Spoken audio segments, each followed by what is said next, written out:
Hallo zusammen und willkommen zurück zu einer neuen Episode von mmalove Podcast. Es ist die 24.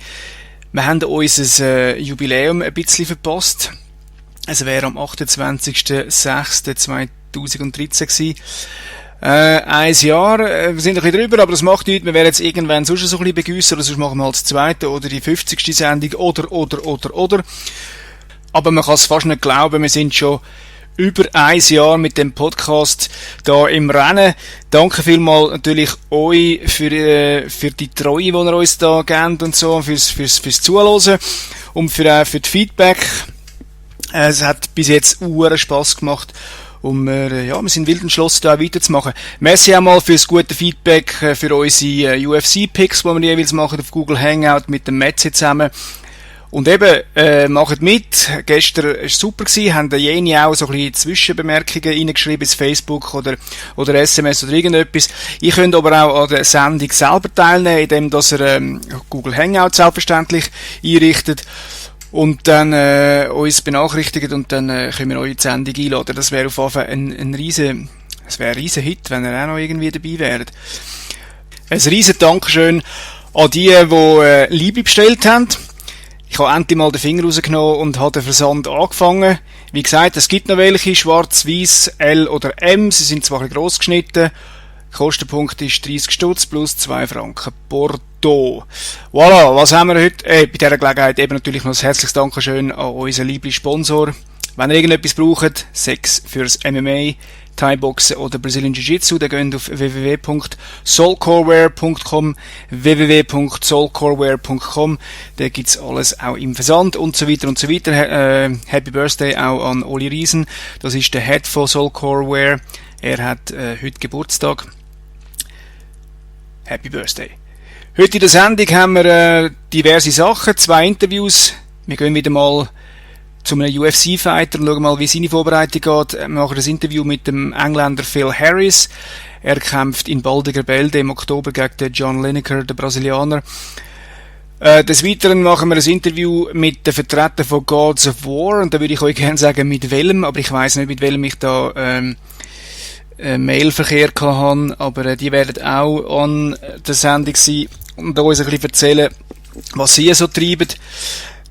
In Zukunft werden wir das noch öppe die machen, irgendwie so Interviews mit Veranstaltern und so, zum schauen, wie die so ein bisschen arbeiten.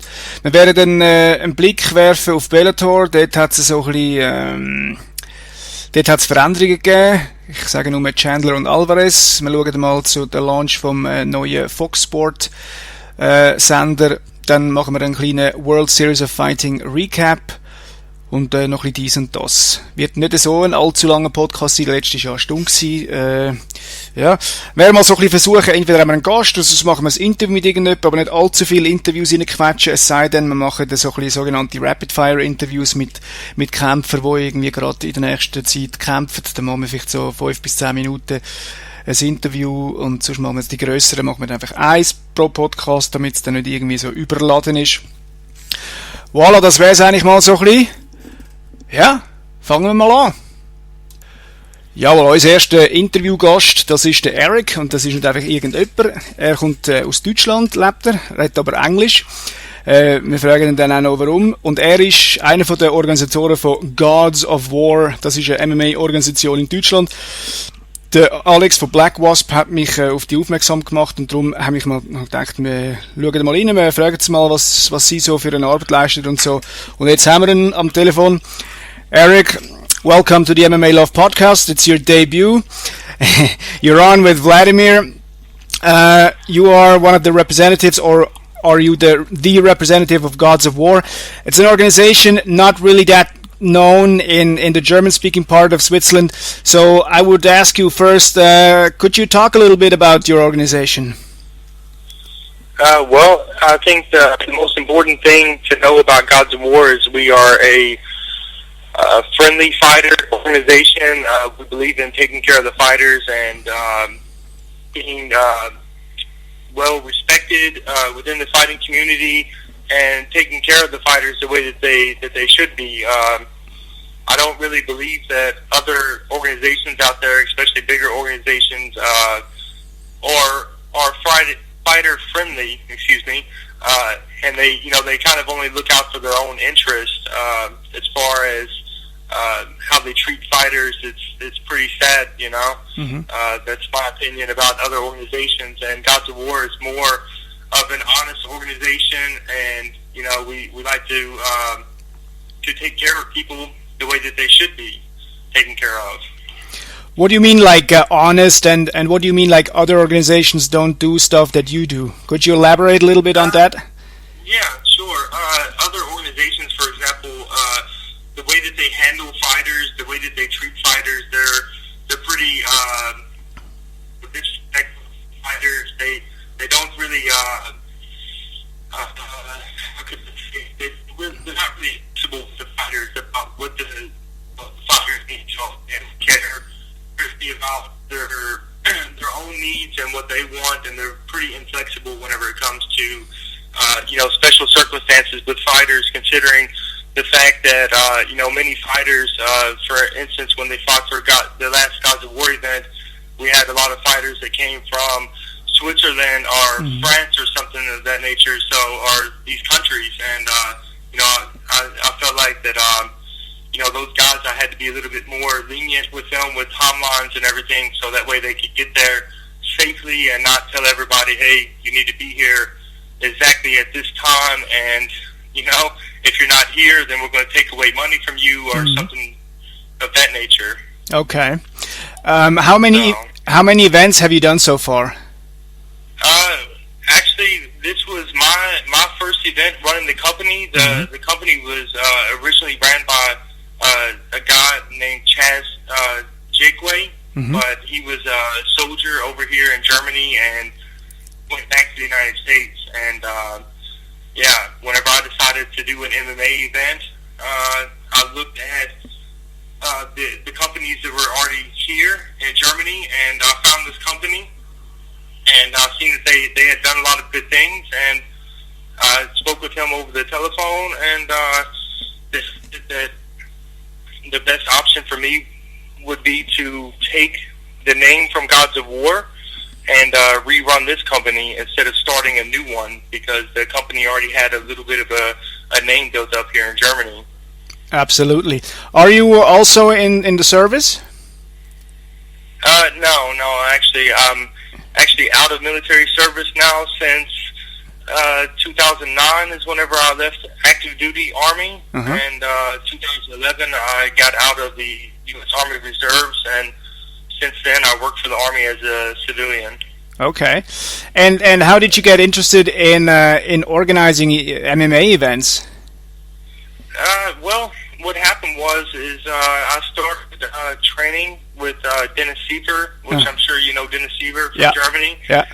And I started a little bit late. I was about 27 or 28 whenever I started to take training serious, and my body was not able to withstand the demands of MMA, basically. I had some shoulder problems, problem with my knee, and some problems with my lower back. So I decided that the best thing for me to do would be to start coaching MMA and teaching MMA. So I became a certified MMA conditioning coach, and then after that point, I started going to some MMA shows, kind of seeing what it took, what all was involved in putting on a show, and then I decided I would try it. That's how it started. I mean, I love MMA. I mean, MMA is my passion, and I want to be involved in MMA in whatever way I can be involved, whether it's as a promoter or a trainer or a coach, or any way possible for me to be involved in the sport is good for me, because MMA makes me happy. Okay. So. But you're not going to go Ray Sefo on us and step into the cage? Oh, no. I can't. I'm 31 years old now, and I have gotten a shoulder operation, and I need another shoulder operation. Oh. I have a torn medial meniscus in my right knee. Oh, okay. And, I have a compressed vertebrae in my lower back and also my neck now. So I think it's better for me to stay out of the cage and just coach. Oh my God, you're a wreck. Yeah, well, I mean, the Army to do that to you, I think, it's pretty demanding. And I was 15 months in Iraq and carrying around all this gear all the time with my bulletproof vest and rucksack and weapon and all these heavy things all the time. I think this takes a toll on your body over time. So, yeah, absolutely. Now, now you mentioned that you organized your first event by yourself. Hold up. I wouldn't really say it was exactly by myself. I had some help from Chaz, the original promoter of Gods of War. He helped to organize the fight card, and also had some help from a guy in Baumann, where the event happened at. He kind of helped to set up the administrative part of the event, as far as getting everybody registered that wanted to work at the event. He kind of guided me through all the legalities of the event, what was necessary to do as far as registering the event with the start and everything else. So I had a little bit of help, but more help definitely would have been better. Okay. Now, MMA in Germany is not particularly well received by the government or the media. What kind of hurdles did you face organizing the event? Well, the first hurdle is basically because of the fact that it's not really accepted by the government. You can't really do an event at a hall or an arena that is ran by the city. The city will tell you every time if you try to put in permission to do an example, for instance, in Kaiserslautern, or K-Town as us Americans call it, we wanted to do an event there, but the only halls that were really big enough to do an event there were all ran or owned by the city. And we tried to get permission to do an event in Kaiserslautern, and they told us right away no, that they didn't want to do an event there. So this was one of the problems. Another problem is that MMA in Germany isn't on the mainstream media. It used to be on DSF. I think everybody knows that. Yeah. And when DSF was bought by Sport 1 or Sport 1, they didn't take the contract to show the UFC fights. And the last thing I heard about this is the UFC is in a legal battle still with Sport 1 to get MMA back on the television, or at least the UFC back on the television. And I think that this hurts MMA in general here, because there's no mainstream media behind MMA. So pretty much MMA is an underground thing here. Yeah, absolutely. Although there are a couple of good fighters in Germany, or a few good ones. Oh yeah. There are even some in the UFC. Yeah, of course. There's many fighters over here in Germany right now that, and not only Germany, Poland, Switzerland, France, and other areas too, that have the potential to make it into bigger organizations. But in order to do that, I think that it's going to take a collaborative of everybody together to really come out and support these MMA shows. And that was the biggest mistake from the Gods of War show. There wasn't enough support for the show. There wasn't enough people that came out to support. So you mean spectators? That's why we. You mean spectators, or? Yeah, spectators. Spectators. Exactly. Okay. I think, overall the show went really well. The show was organized well. The hall was set up good. The cage was good. The fights were good. Everything was good, but just not enough people showed up. And at the end of the day, I don't want to make MMA all about money, because it's not all about money. It's a passion for me, but whenever you have your own money on the line, and not enough people show up to see your show, and you have 25, 35, or whatever thousand euros into a show, and you get 350, 400 people to show up. It hurts. It hurts very bad. So. Why do you think that is? Because there is quite a big scene in Germany, you know. So one would think like if you would easily have 600,000-700,000 people. Well, you know, obviously I've had a lot of time to reflect after the Gods of War event. I think that there were several mistakes that were made on our part. That could have made the show better. I think part of it was due to my inexperience of the event, and other parts of it were out of my control as well. But you know, the timing of the event, the location of the event. We made the event on July the 6th. July the 6th is ordinarily a bad time to do an event, anyways, because a lot of people are on vacation at this time. Yep. Another thing too that was bad is we kind of went a little bit over budget, which was also bad, and the things that we spent money on that were unnecessary could have been spent more on promoting the event. And I think that this was also a mistake from the event, that the promotion wasn't as good as it could have been. There was a lot of people, especially people in the immediate area, that didn't even know that the event was happening. So, I think that's one of the main things. If you want to do an event and you want to have a good event, you need to have some serious promotion going on. And another factor is a lot of people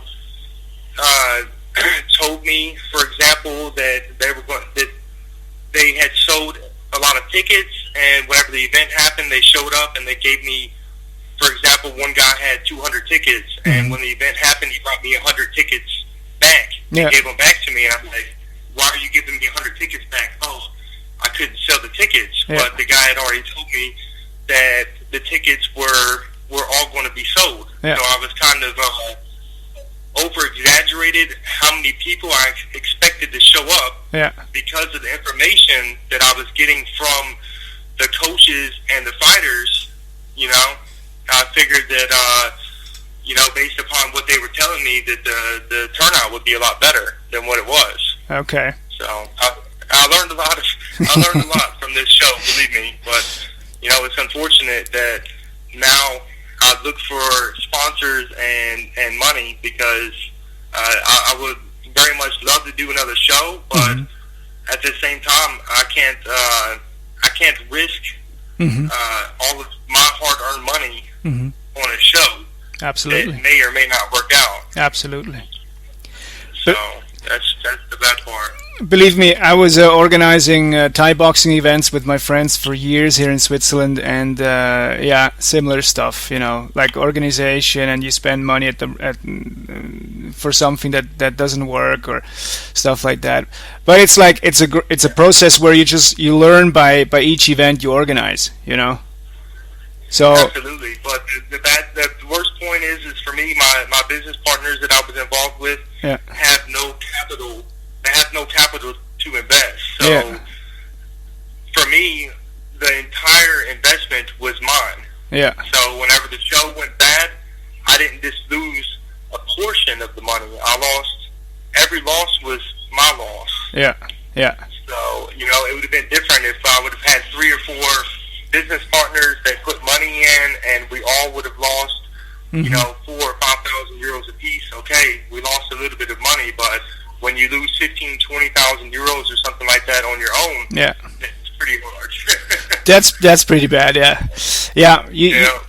I understand. It's not always about the money, but you don't want to have an evening for everybody else who has fun, but you in the end pay the price for it. No. Yeah. Well, it's not only that. I mean, I look at the show, and obviously MMA shows in general are pretty stressful if you're organizing a show or promoting a show. But there were a lot of good things. Whenever I heard the crowd cheer for fighters or something cool happened during the fight, somebody got a nice takedown or something like that, it made me happy, you know. Yeah. But at the end of the day, I got a family. I got a family to take care of. I have a wife. I have a kid. Mm-hmm. I have my own financial obligations in life, and unfortunately, we live in a monetary-based society to where if you have money, you can do well. If you don't have no money, then you can live very poorly. Okay. So, you know. So yeah, I mean, I don't know. It's a conflict of interest. I would very much love to do another show. Yeah. But at the same time, I have to think about my future. And unfortunately, money is part of the world. Yeah. If it wasn't part of the world, it would be a lot better. I would say, but you know. Absolutely. It's unfortunate. Absolutely. And have you reached out to possible sponsors or possible business partners? Yes. I've tried to talk with sponsors. As far as business partners, I think business partners are a little bit harder to find because I don't want to say it in a negative way, but I think the average person doesn't really have money to risk. Yeah. For example, but you know, my record with sponsors right now is it's really hard to get anybody to try to give anything as far as money goes. Yeah. Okay, I could get some MMA gloves or some T-shirts or some supplements or something like that. Yeah. And at the end of the day, sponsorship merchandise is money as well. But you know, until somebody can come up with some cash, some hard cash, and say, "Hey, look, you know, I want to put 5,000 euros in this show or something like that." Exactly. I don't think that another show is going to happen at this point.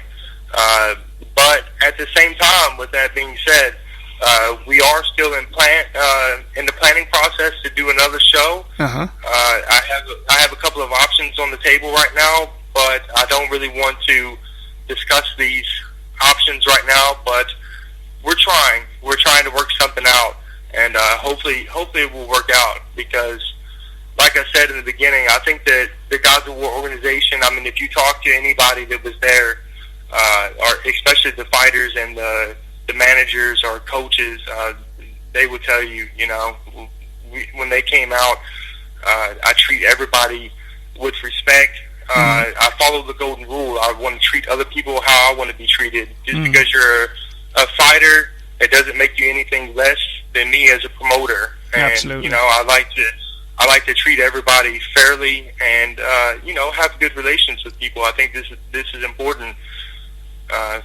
especially for your image for the long run, and it's just the type of person that I am. Mm-hmm.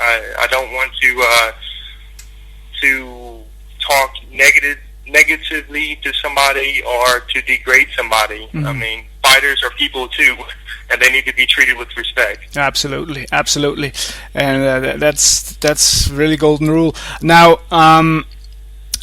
let's say if you would take care of the money issue and that would not be a problem anymore, where do you want to take Gods of War? Ooh, yeah, I would say that's probably the biggest issue. That's number one. Is the location. The location of the event is obviously very important. You want to do an event in a location where it's heavily populated, so that way you can get a lot of the local crowd in there. Mm-hmm. I think that the best place would be Kaiserslautern or Ramstein would be the best place. And the reason why I say that is because the majority of the German population has no clue about MMA in general because it's not on mainstream media, and it's Kaiserslautern and Ramstein. That area they have the most Americans in Germany in those areas, and I think that it would do somebody well to draw in all the American crowd and plus some of the local population as well. Mm-hmm.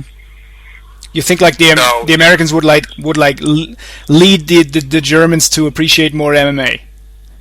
I believe so. I think that the American audience is a little bit more educated about MMA. Yeah. They know the sport a little bit more because it's so widespread in the United States. As far the UFC has done an astronomical job, obviously, with the organization, and they do a really good job of educating the public. And I think that that's one of the biggest factors over here in Germany. I mean, if you look at the record of Germany didn't want boxing in the beginning either, and the same thing happens with MMA. And until they can get educated about the sport and realize that it's not a blood sport or two dog cage or human cockfighting or whatever, it's going to be a pretty tough sell over here to get the German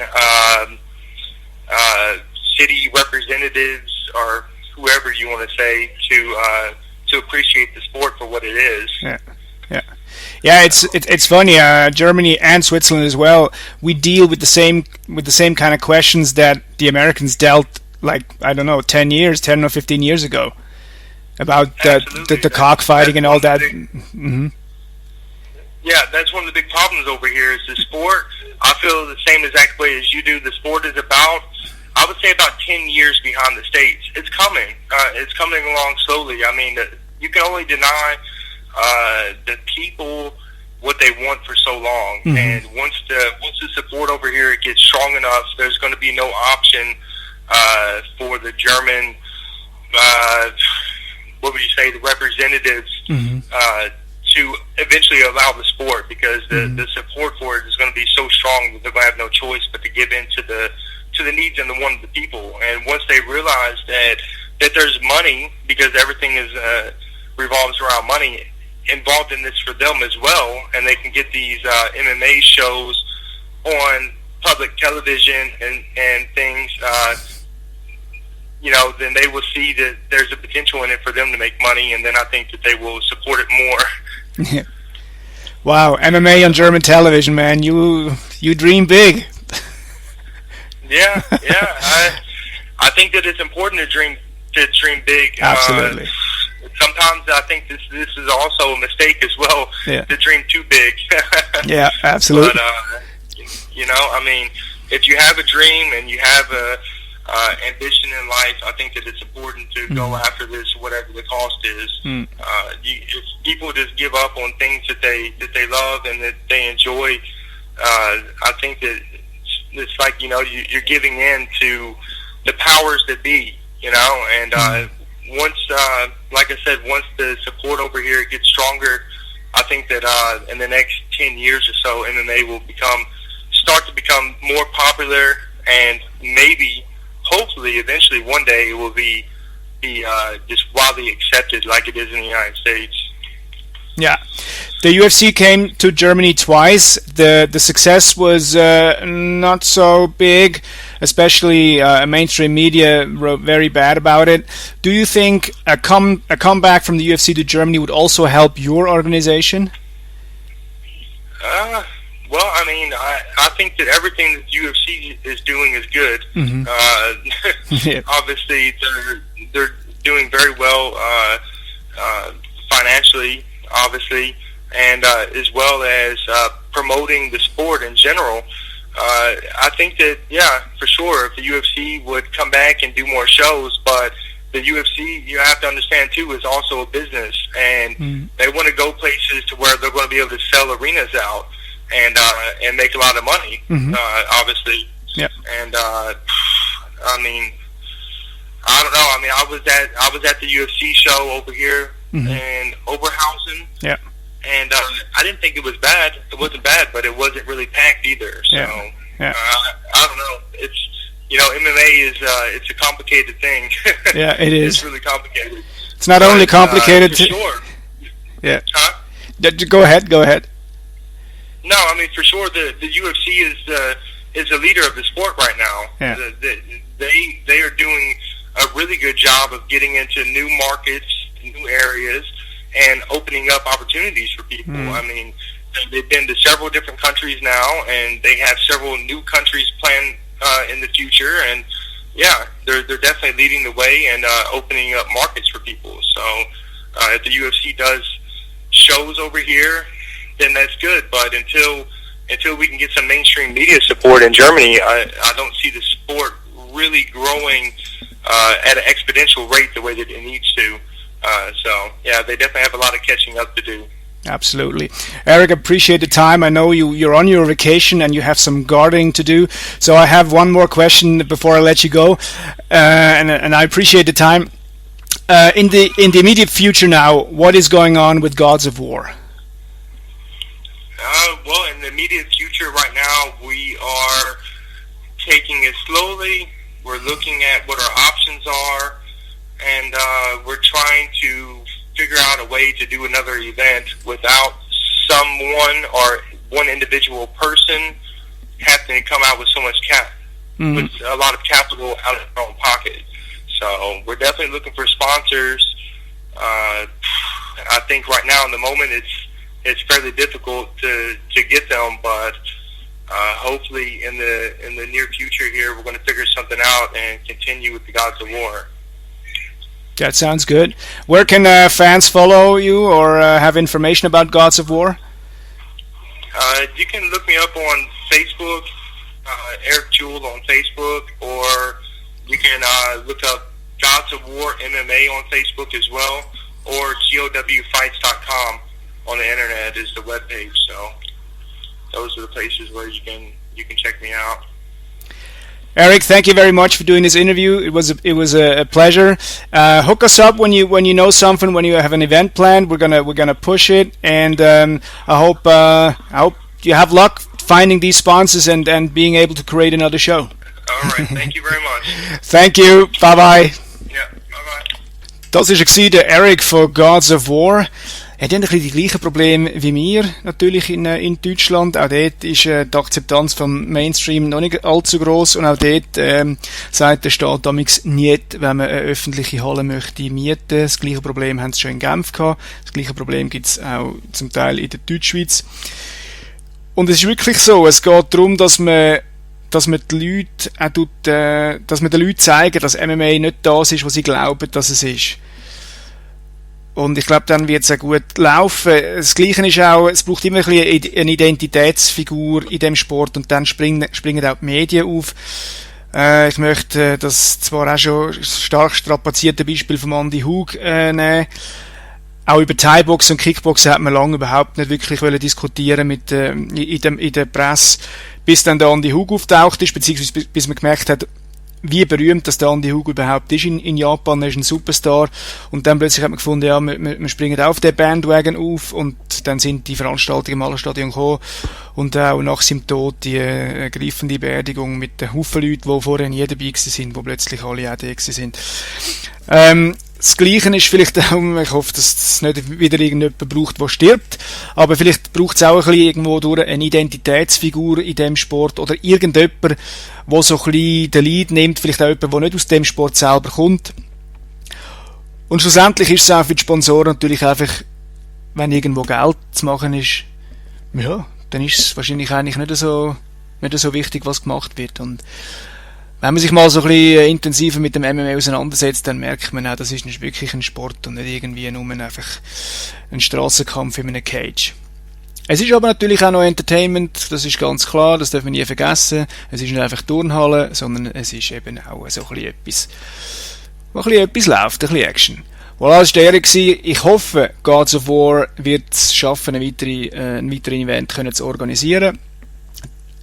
Ich habe auch schon von ihnen gehört, ich habe gewusst, dass es irgendwie ehemalige oder noch aktive Soldaten sind, die in Deutschland stationiert sind, wo die Show machen. Es hat ab und zu, es hat öfters auch Amerikaner da gehabt, die mitgemacht haben, und eben auch Deutsche und mittlerweile auch Schweizer und so. Ja. Wie gesagt, auf Facebook sind es vertreten, Gods of War, MMA. Schaut doch mal rein, checkt ab, was so ein bisschen läuft und so. Und wenn ihr gleich keine Lust habt, dann werden wir euch die Infos liefern, die ihr haben müsst. So, und jetzt geht's weiter, und jetzt haben wir einen ganz speziellen Gast da. Und zwar haben wir von der UFC aus England den Phil Harris. Er hat in Kürze einen Kampf gegen den John Lineker. Wir haben ihn da am Telefon. Phil, first of all, you're on with Vladimir Baumann and from the mmalove podcast. Welcome. First of all, how are you? Yeah, very good, thanks. Yeah, just relaxing, having some dinner before evening training tonight. Okay. You take on John Lineker at UFC Fight Night 30, October 26 in Manchester, England. First of all, how is the preparation going? Yeah, it's going very well. I was due to fight him in Brazil a few weeks back, and unfortunately I picked up an injury to my eye, so I had to pull out of that. So I'm glad that he's agreed to take the fight now. I'm back fit again, so he's agreed to take the fight again, and it's on my home soil this time, so I've got the home advantage, which is a great thing for me. Yeah, I was thinking while I was preparing for the interview, were you actually glad you didn't have to go to Brazil to fight him? Yes and no. One part of me really, really wanted to go to Brazil. I've never been to Brazil. It was on a big show. Jose Aldo was the main event, and he's one of my favourite fighters because I've actually fought him before. So there's a lot of things, and my training was really, really good. I'd been to Thailand training. Everything was perfect, apart from this little injury that I picked up. So, but from what I've heard is the Brazilian crowds get right behind their guys. It's hotter out there. They're travelling. In hindsight, yeah, it was better to fight here. Yeah, I mean the track record of guys going to Brazil and fighting Brazilians is not very good. So it's probably. Hold on real quick. Now, do you find it odd that his name is John Lineker and he's from Brazil? Yeah. Do you think he's Gary Lineker's son? Yeah. Name of John Lineker for a Brazilian doesn't sound very Brazilian, does it? Sounds more English. Yeah. Absolutely. Yeah. Now Lineker is on a 3-fight winning streak. What else can you tell us about him? Yeah, to be honest, he's not far away from a title shot. So he's in amongst with the world's best. Probably just outside the top 3 or 4. He's just on the fringe of making to the world's best. So beating John Lineker will put my name in the definitely in the clear top 10 in the world sort of thing. So this is a big fight for me. Coming off three good wins this year, I think. Within a year anyway, so yeah, he's doing everything right. So it's going to be a tough fight, but I think I actually asked for this fight because I think my game is slightly better than his game. So yeah, this is the fight I wanted. I think that this is going to be my fight. Oh, you called him out? Not necessarily. The fight got matched in Brazil. Yeah. And they matched us, and then I knew I got the all clear. I spoke to my manager and I asked for John Lineker, can we fight? Can we still have a fight? Can we still fight next? Yeah. Because I'd already prepared for him, he had prepared for me, so it makes sense that the actual fight still happens rather than just scrap the fight. So yeah, I could have sat down and waited a little bit longer and got a different fight, an easier fight maybe. But I only want to fight the best guys, and John is one of the best guys in the division. I was just thinking, there are not many flyweights in the UFC, and with a good win, I mean that can propel you right in the top 3 or 4. Yeah, definitely. I'd say if beating John Lineker will really get my name out there. It'd make me definitely a top contender sort of thing. So yeah, this is a massive, biggest fight of my career by a long way. Is it? Okay. Now he has 10 wins by knockout. You have 13 wins by submission. Is that like a classic striker versus grappler match? I'm not sure really. I think as far as I know, he's like a Brazilian Jiu-Jitsu black belt. He's well-rounded, I'm well-rounded. From what I've seen of his fights, he does like to box more than he likes his groundwork. But yeah, I mean, at this level now, we're so well-rounded. It's not really like the old-fashioned striker versus grappler no more, I don't think. Yeah. Now he just fought August 3rd. That's a short time ago. You fought this past February. Now, who has the advantage? He coming off a fight, maybe still kind of like his body still in fighting mode, or is it you with a longer layoff and the rest? I'm not sure, to be honest. It could be either. Depends which way you look at it. I trained for a fight right up to 2 weeks before the fight, so I basically done a fight camp for the same fight for August the 3rd. Oh. So, yeah, my body was prepared for that fight, all bar the last week of preparations. Yeah, so, I mean, he's been pretty active this year. Yeah, who knows? It depends how his body... He's a lot younger than me. I think he's about 7 or 8 years younger than me, so, yeah, he could probably fight a little bit more often than me anyway at that age. But, yeah, it doesn't really make too much difference, I don't think. Who do you prepare with for this fight? Yeah, I've trained down at Gym 01 in Portsmouth. We've got some really, really top guys. There's not weight in my gym. He's only 2-0 pro, but he's the Commonwealth gold medalist judo player. Wow. We've got James Brum. He's on a 5-fight win streak fighting out for Cage Warriors. Yeah.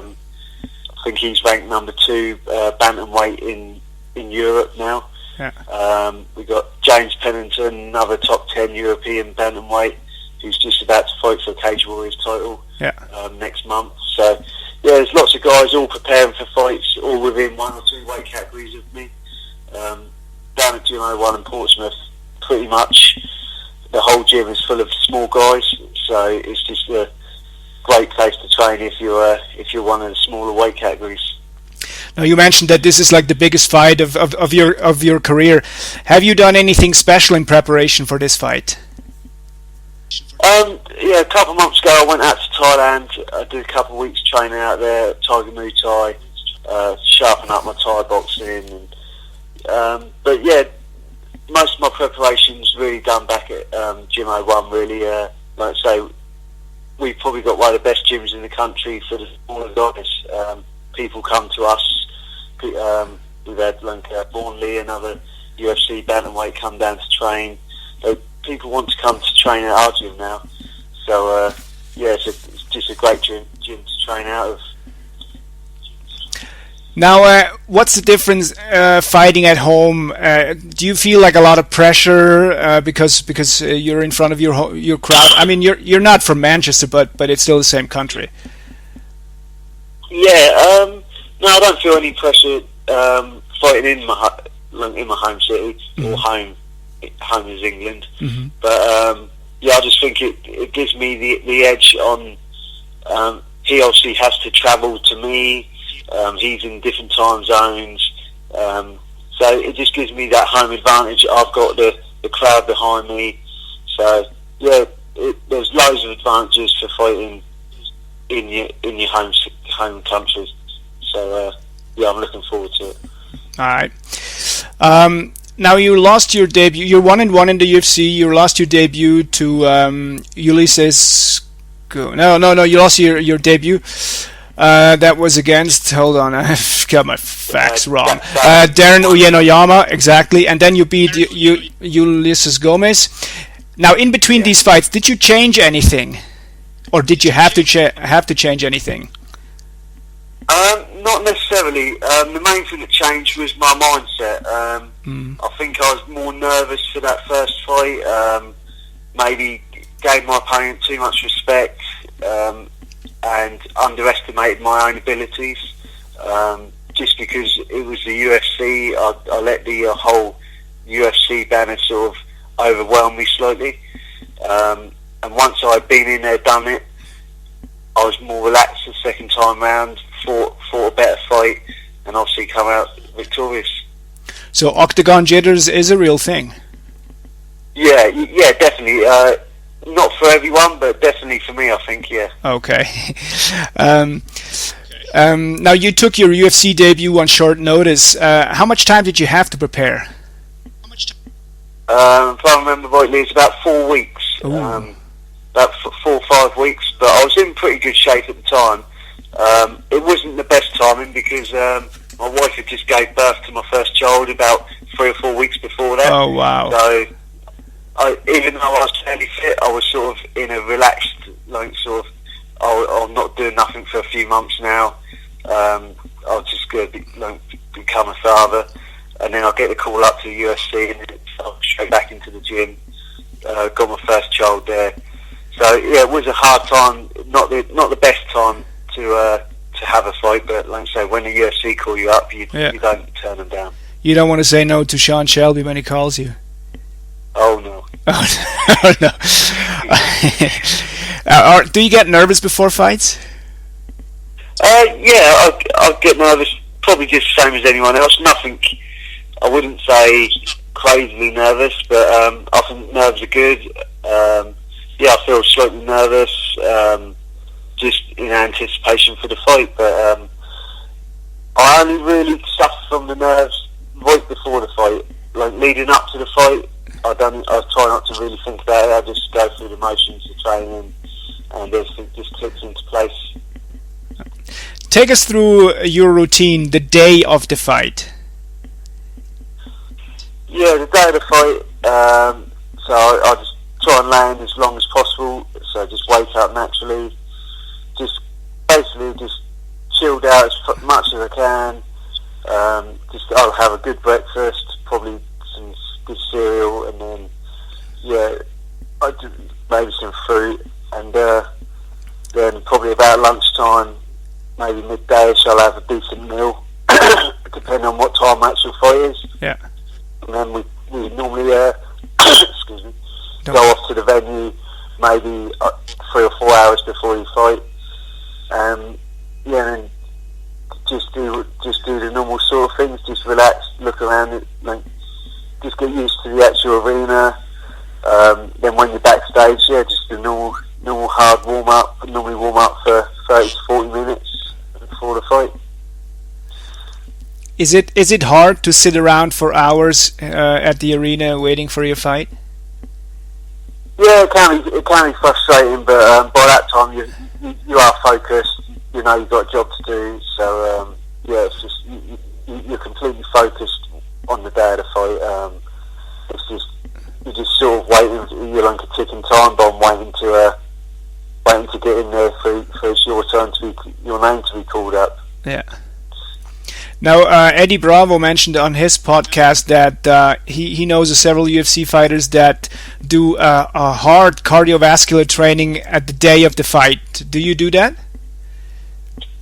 No, I wouldn't say. I'd say my warm-up's fairly intense. Mm-hmm. I make sure almost like I've got the first round out of the way, if I'm honest. Like, try to have an intense warm-up, so when I get into the cage, I've in theory already done a round.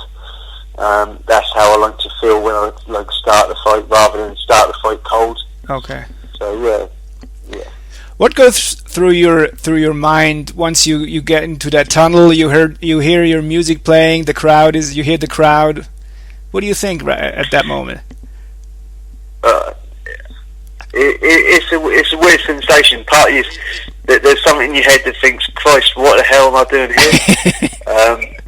I've heard a lot of fighters say that before. Like, you think, "Christ," like it's a bit of a surreal moment.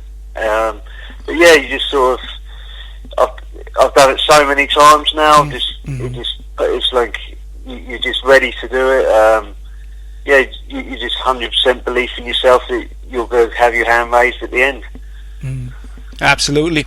And what happens after the fight?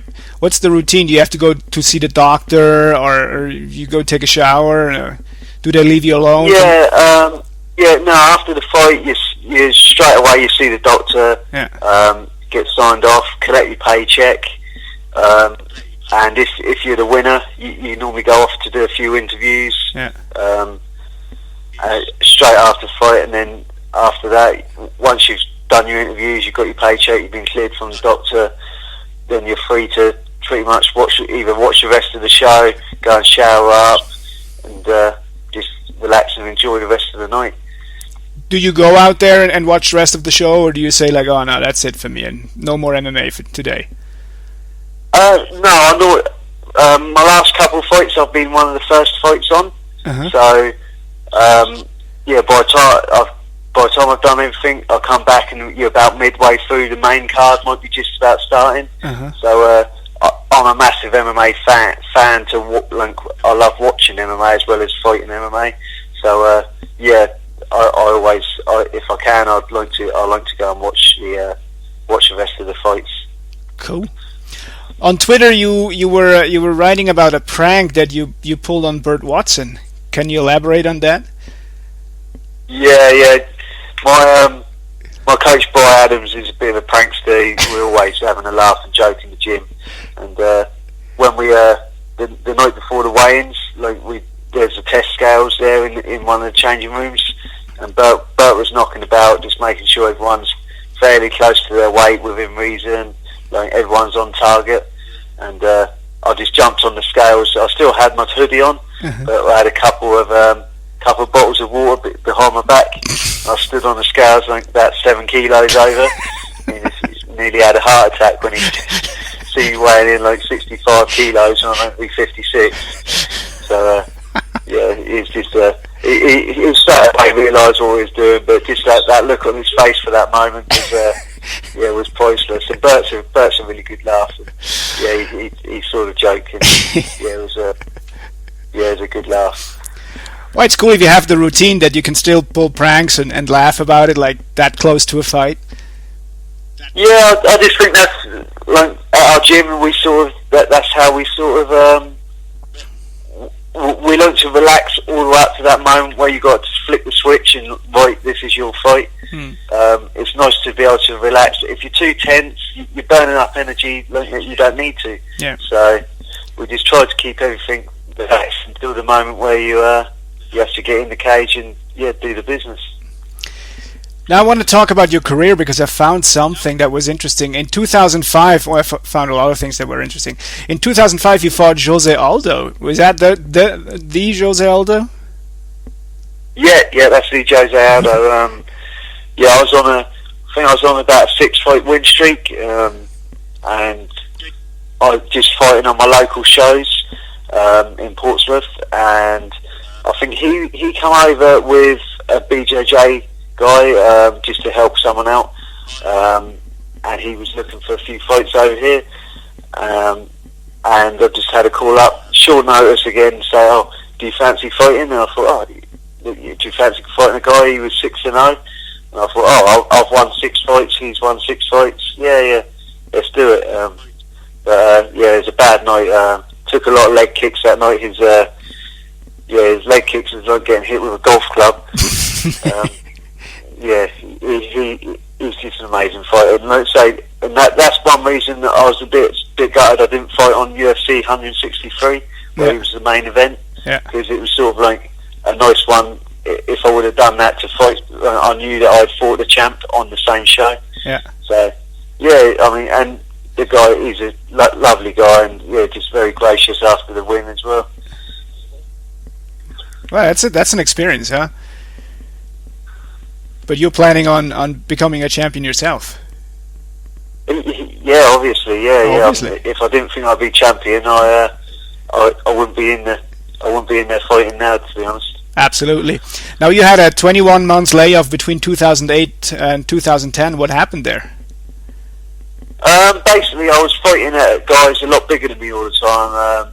I was fighting guys maybe 6, 7, 10 kilos heavier. Yeah. And it got to the point my manager said, or my trainer said, I'm going to get you down to flyweight. And it was a time where flyweight was just about coming in. That no one was really matching any flyweights. It took a while just for the flyweight category to get established, really. But I could have taken other fights at bantamweight or featherweight, but he said, no, wait. You don't need more fights, you need the right fights. Yeah. So he made me wait. In the meantime, I was still training hard all the time, and then eventually a fight came up, and then after that it was sort of like the flyweight division was almost started in the UK from that fight, really. In retrospect, do you think it was a good decision to have this layoff? It didn't do me no harm, because I've had a lot of fights before that, so it's not like I need to gain experience from the fights. It was just getting the right fights. Absolutely. Are you a full-time fighter, or do you have a job as well, or another job? Yeah, I still work. I still work as a pipe fitter in Portsmouth Dockyard. Oh, okay. All right. Do you plan on going like pro, like not working anymore? If I could afford to, like with a house, wife, kids, Yeah. it's very hard, and I can't afford to at the moment. If the time came when I could afford to, yeah, I would. But at the moment, I can't nowhere near afford to. All right. It seems a long way off. So yeah, it's all down to money at the end of the day. Absolutely. Phil, anyway, thanks for doing this interview. It was a blast. We had a lot of very interesting answers. Now, before we let you go, I know you're busy because you have to prepare for Mr. John Lineker. I have one last question. Do you make predictions? My prediction on my fight? Yeah. I would say I'd probably win a decision or stop him in the third. It's going to be a late finish for me. John's a very fast starter, very aggressive starter. His first round and a half is his best round, but for me, I'll get stronger as the fight goes on. Yeah. So I can see the third round is going to be my round to stop him. Is it going to be by your favorite technique, the triangle, or rear naked choke, or armbar, also in your repertoire? Yeah, I mean, it could be anything. It could just a submission.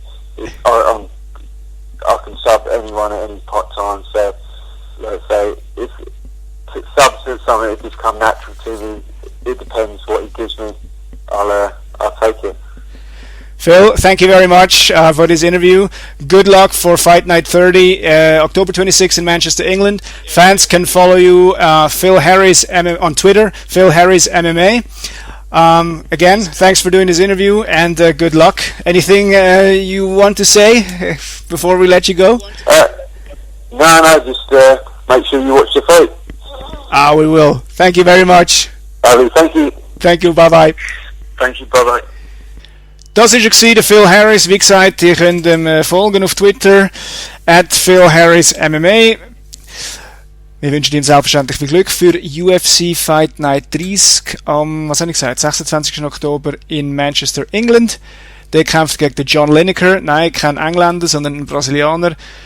Wird sicher ein interessanter Kampf. Ich würde sagen, wie er gesagt hat, es ist vielleicht nicht gerade so Grappler, Striker vs. Grappler, aber es ist ein bisschen die Richtung. Der John Lineker ist sicher einer, der gerne stehen bleibt. Die Fightcard werden wir dann natürlich auch an einem Google Hangout dann ein bisschen genauer unter die Lupe nehmen. Und natürlich am Phil Harris alles Glück wünschen. Friend of the Podcast. Voilà, das wäre es eigentlich schon von den Interviews. Wir wollen noch schnell ein bisschen einen Blick werfen, über was sonst so ein bisschen in der MMA-Welt, ein schneller Blick allerdings, gelaufen ist. Und zwar haben wir da Folgendes. Wie bereits angekündigt, hat ja Bellator ein Pay-Per-View ins Leben gerufen. Und zwar weiss man eigentlich gar nicht recht warum. Der Main Event von dem Pay-Per-View ist der Rampage Jackson gegen den Tito Ortiz. So ein bisschen ein Fun-Matchup von zwei so ein bisschen Over-the-Hill-Kämpfer. Und jetzt gibt's einen Co-Main Event und der ist eigentlich der, wo den Kampf alle ein bisschen gewünscht haben. Der Bellator-Champion Michael Chandler im Rematch gegen den Eddie Alvarez. Der Eddie Alvarez, wir wissen jetzt, er hat sich von Bellator verabschieden nach seinem Vertragsende, wollte zu der UFC gehen. Dort hat es aber einen riesen Stunk gegeben mit Bellator. Bellator hat so quasi mit dem Gerichtsfall die ganze Sache matt gelegt. Der Eddie Alvarez hätte wahrscheinlich sicher noch müssen über ein Jahr warten, bis er überhaupt irgendwann mal vor Gericht erschienen wäre, und dann wäre es dann auf Verhandlung gegangen und Berufung und was weiß ich was alles. Also es wäre eventuell etwa 2 Jahre von doch einer ganz wichtigen Zeit in seiner Karriere, wo er ohne Kampf da gestanden wäre. Er hat ein Settlement gemacht, er hat sich können irgendwie einigen mit Bellator. Wie genau sie sich können einigen, das hat der Björn Rebney, der Präsident von Bellator, nicht wollen sagen. Ich nehme noch ein bisschen Geld wird da schon geflossen sein, er wird wahrscheinlich ein bisschen einen besseren Vertrag bekommen haben. Er ist jetzt wieder bei Bellator und wie gesagt wird er da in dem Pay-Per-View gegen den Michael Chandler um den Titel kämpfen. ja, wieso kämpft er um den Titel? Beim Bellator müssen sie doch immer sich durch Turnier qualifizieren. Das ist jetzt eben neu. Es gibt jetzt eine sogenannte Immediate Rematch Clause oder eine Rematch Clause, wo Bellator exklusiv kann sagen, okay, der Typ hat jetzt so knapp verloren oder hat seinen Titel verloren oder irgendetwas, oder der Kampf ist so geil gewesen, den können wir nochmal machen um den Titel, ohne dass sich da einer durch ein Turnier wird müssen qualifizieren.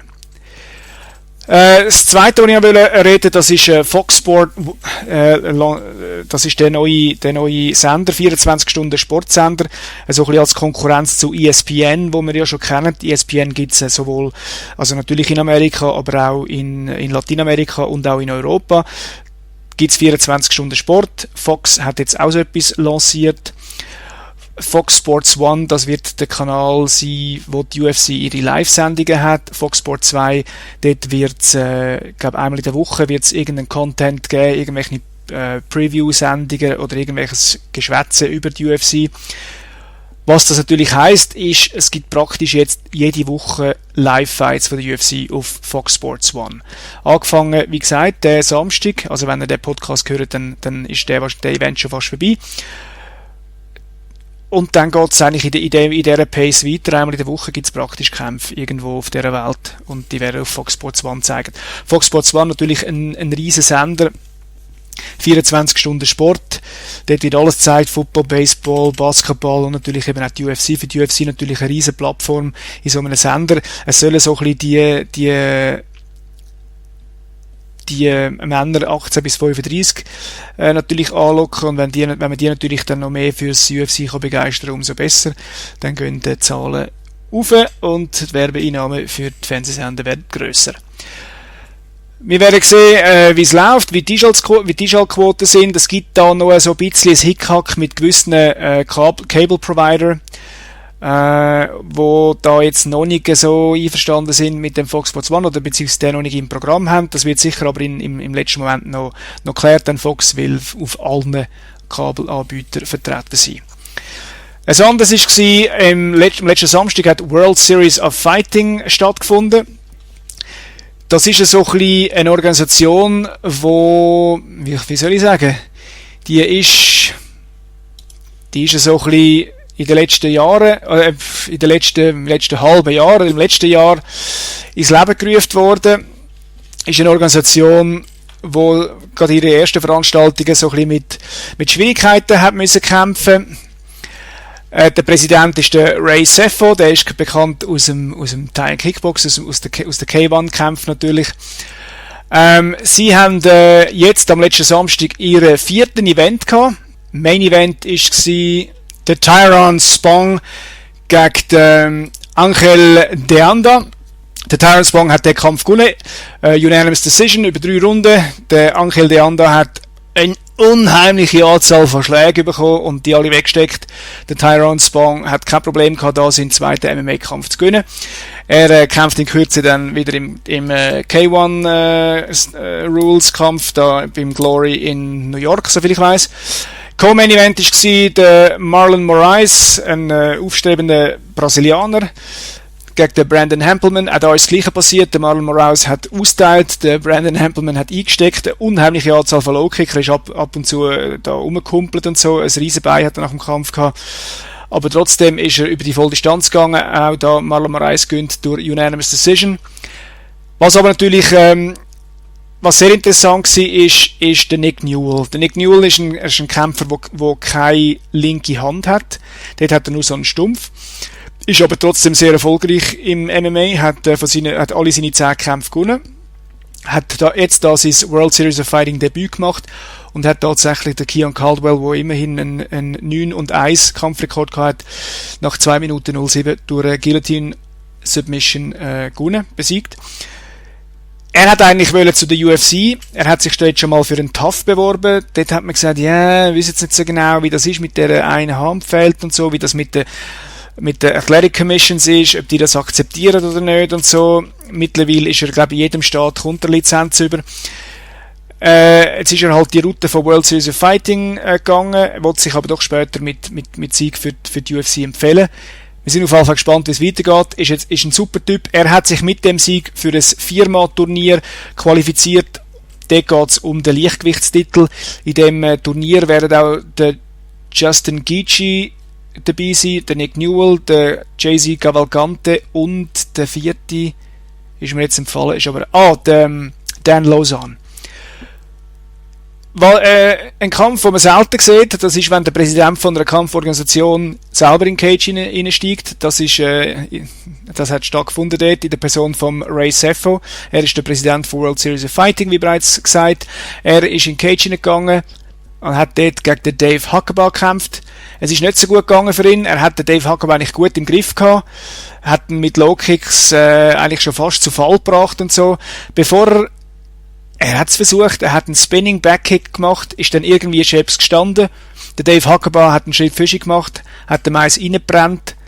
Und von dort an ist es dann nur abwärts gegangen. Der Ray Seffo hat dann 4, 5, 6, 7, 8, 9, 10 Schläge bekommen, die er nicht mehr hat können abwehren. Und der Schiedsrichter Michael Bell hat den Kampf abgebrochen in der zweiten Runde. Ja, der Ray Seffo hat den Kampf eigentlich gemacht, weil er davon ausgegangen ist, dass er im Gesamten 96 Kämpfe gemacht hat. Thai-Boxen, MMA, was weiß ich was. Einfach alles zusammen 96. Und er hat eigentlich so gerne auf 100 kommen. Jetzt ein paar Tage vor dem Kampf hat ihm sein Trainer angerufen aus Neuseeland und hat gesagt, du, ich habe ein bisschen gerechnet und so. Ich habe mal also die Kämpfe noch so ein bisschen da im Archiv so ein bisschen vorgeholt und habe mal ein bisschen angefangen zu zählen und so. Du hast schon 100 Kämpfe. Dein 100. Kampf ist nämlich ein K1-Rules-Kampf gewesen, den er gemacht hat in Zagreb gegen den Mirko Krokop-Filipovic, den er verloren hat. Gegen den Dave Huckabaugh ist also nicht sein 96. oder sein 97. gewesen, sondern sein 101. In dem Fall muss der Ray Seffo nicht mehr in den Cage oder in den Ring hineinsteigen. Er kann jetzt getrost seine Karriere beenden und sagen, okay, das ist es, ich habe 101 Kampf gehabt. Auch ein weiterer Kampf, der war, ist der Jay-Z Cavalcante. Wir kennen ihn aus den Deep und Pride Bushido Shows. Hat jetzt in den letzten Jahren ein bisschen Schwierigkeiten gehabt, da ein bisschen eine Winstreak da ein bisschen aufzubauen. Er hat gekämpft gegen den Tyson Griffin, einen ehemaligen UFC-Kämpfer. Und in dem Kampf ist es dem Jay-Z sehr gut gegangen. Er hat den Tyson Griffin durch TKO besiegen, durch Punches in der dritten Runde 1,37. Für den Tyson Griffin wird es jetzt doch sehr bitter. Jetzt sind es, glaube ich, etwa 3 oder 4 Niederlagen hintereinander. Stimmt das überhaupt, was ich da erzähle? Muss ich schnell abklären. Nein, stimmt nicht. Er hat einfach von seinen 2, 4, 6, 7, von seinen letzten 7 Kämpfen hat er 5 verloren. 2 und 5. 2 Siege, 5 Niederlagen. Für ihn wird es natürlich sehr schwierig. Wird wahrscheinlich in der World Series of Fighting bleiben. Es ist doch noch ein grosser Name. Tyson Griffin hat auch einen guten Kampf gemacht gegen den Jay-Z. Am Schluss hat es nicht ganz gelangt. Ja, wir werden es sehen. Ronda Rousey, zu der UFC zurückgekommen, sie hat gesagt, sie kämpfen etwa 2 Jahre und dann gehen sie ins Movie-Business. Das hat ein bisschen für Aufschrei gesorgt. Sie hat gesagt, sie hat genug von diesen Twitter-Bitches, so hat sie es gesagt, den Haters, wo ihr irgendeine blöde Messages auf Twitter schreiben und sie irgendwie blöd anficken und so. Sie hat genug von dem. Sie sagt, sie macht noch 2 Jahre und dann hört sie auf. Jetzt ist natürlich die grosse Frage, was passiert dann mit der Female Division von der UFC, wenn Ronda Rousey geht, wenn sie dann immer noch Champion wäre zum Beispiel. Sagt man dann, ja gut, ohne Ronda Rousey ist nicht so lustig, dann hören wir auf mit dem. Oder geht es trotzdem weiter? Man weiß es nicht, man weiß auch gar nicht, ob sie denn überhaupt nach 2 Jahren geht, ob das mit dem Movie klappt. Und man muss auch dazu noch sagen, es entsteht ein bisschen der Eindruck, dass wenn man eine Frau ist, die kämpft, dass man einfach genug viel Kämpfe muss machen, in der UFC hauptsächlich, dass man dann irgendwo noch einen Movie-Deal haben. Also man wird eigentlich Kämpfer, um ein Movie-Star zu werden. Und ja, das wirft dann so ein bisschen ein schales Licht auf die ganzen Frauenkämpfe. Wir kennen es, Gina Carano hat das schon gemacht. Wir werden es sehen, in 2 Jahren, 6 scheinbar so weit, dann gibt es keine Ronda Rousey mehr im Cage. Cyborg, der Invicta Featherweight Champion, sie hat einen Kampf angenommen im Thai-Boxen, und zwar in Brasilien. Das hat sie dürfen von Invicta. Sie hat keinen Exklusivvertrag, oder vielleicht hat sie es exklusiv für MMA, aber nicht für andere Sportarten. Über das Resultat werden wir euch dann informieren. Voilà, das wäre es eigentlich von meiner Seite. Ich habe eigentlich nichts mehr Neues da zu berichten aus der World of MMA. Ich hoffe, es hat euch gefallen.